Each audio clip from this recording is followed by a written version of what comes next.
Assalamualaikum warahmatullahi wabarakatuh. Annyeonghaseyo. Perkenalkan, nama saya Sonia Febrianti. Saya dari Institut Medika Dr. Gigi Suherman dari Prodi S1 Kebidanan semester 3. Di sini saya akan menjelaskan prosedur pemasangan oksigen dan prosedur pemasangan NGT.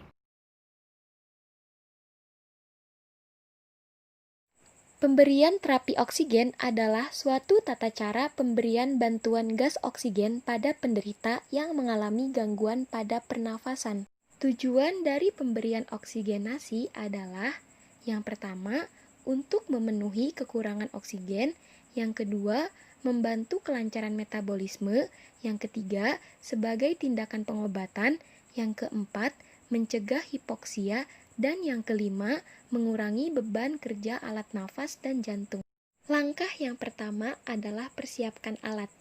Alat yang digunakan adalah yang pertama, manometer, yang kedua, humidifier, yang ketiga, plowmeter, yang keempat, tabung oksigen, yang kelima, nasal kanul, dan yang keenam, masker oksigen. Langkah yang kedua adalah mencuci tangan dengan 6 langkah yang benar. Langkah yang ketiga adalah menjelaskan prosedur pemasangan oksigen kepada pasien ataupun keluarga pasien. Misalnya, permisi Ibu, Bapak, perkenalkan saya Bidan Sonia. Di sini saya akan melakukan pemberian oksigen kepada pasien dengan menggunakan nasal kanul. Langkah yang keempat adalah menutup tirai. Tujuannya adalah untuk menjaga privasi pasien. Langkah yang kelima adalah memakai handscoon. Langkah keenam adalah posisikan pasien dengan posisi semi-blower. Kemudian, memasangkan nasal kanul ke humidifier dan aktifkan aliran oksigen dengan memastikan dosis sudah sesuai dengan kebutuhan pasien. Lalu, periksa kembali ujung nasal kanul untuk memastikan adanya aliran oksigen. Kemudian, memasangkan nasal kanul kepada pasien. Ketika memasangkan nasal kanul kepada pasien, alangkah baiknya berkomunikasi dengan pasien. Misalnya, permisi Ibu, di sini saya akan memasangkan oksigen nasal kanul ke bagian hidung Ibu. Langkah ketujuh adalah mencuci tangan dengan 6 langkah yang benar. Langkah yang kedelapan adalah melakukan pendokumentasian.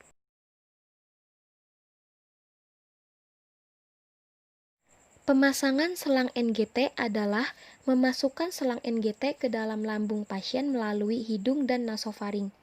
Tujuannya adalah untuk memenuhi nutrisi, dekompresi lambung, dan irigasi lambung.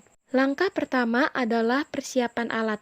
Alat terdiri dari yang pertama selang NGT, kedua spuit 20 cc, ketiga gunting, keempat plester, kelima jeli, keenam kasa, ke-7 perlak, ke-8 stetoskop, ke-9 wadah berisi air, 10 handscoon, dan yang ke-11 bengkok. Langkah kedua adalah mengkaji keadaan pasien dalam keadaan sadar atau tidak sadar. Langkah ketiga adalah mencuci tangan dengan 6 langkah yang benar. Langkah yang keempat adalah menjelaskan prosedur pemasangan NGT pada pasien atau keluarga pasien dan melakukan informed consent. Misalnya, permisi Ibu, Bapak, perkenalkan saya Bidan Sonia. Di sini saya akan melakukan pemasangan selang NGT. Langkah kelima adalah posisikan pasien dengan posisi semi-blower.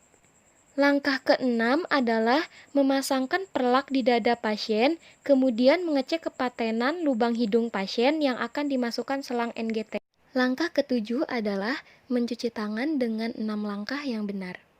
Langkah ke-8 adalah mengukur panjang selang yang akan dimasukkan ke hidung pasien. Kemudian, olesi ujung selang dengan jeli, lalu masukkan ujung selang ke lubang hidung pasien. Masukkan selang menuju arah belakang menuju nasofaring dan meminta pasien untuk fleksi kepala ke arah depan atau dada dan meminta pasien untuk menelan. Jika ada tahanan dan pasien muntah, tarik selang terlebih dahulu sampai keluar lalu stabilkan pasien dan masukkan kembali selang NGT sampai batas yang sudah ditentukan. Selanjutnya, lakukan pengecekan selang apakah selang sudah tepat berada di lambung atau masuk ke saluran pernapasan. Ada 3 cara untuk mengecek ketepatan posisi selang.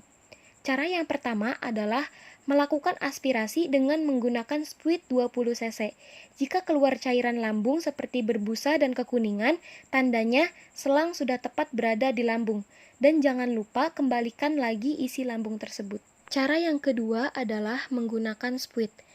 Masukkan udara sebanyak 20 cc dan sambungkan spuit pada ujung selang NGT. Lalu gunakan stetoskop dan lakukan diafragma stetoskop di daerah lambung pasien. Lalu dorong spuit dan dengarkan ada suara seperti gelembung. Jika terdengar suara di lambung pasien, tandanya posisi selang sudah tepat berada di lambung. Dan jangan lupa tarik kembali udara yang sudah dimasukkan sebanyak 20 cc. Kemudian, lepaskan spuit dari ujung selang. Cara yang ketiga adalah dengan mengecek ujung selang dimasukkan ke dalam wadah yang berisi air. Apabila di air tidak ada gelembung, artinya selang sudah tepat berada di lambung. Kemudian, lakukan klem selang. Setelah itu, lakukan fiksasi selang di hidung pasien. Kemudian, lakukan evaluasi kepada pasien apakah pasien sudah merasa nyaman. Langkah yang ke-9 adalah bereskan alat yang sudah digunakan, lepaskan handscoon, dan cuci tangan dengan 6 langkah yang benar. Langkah yang ke-10 adalah melakukan pendokumentasian.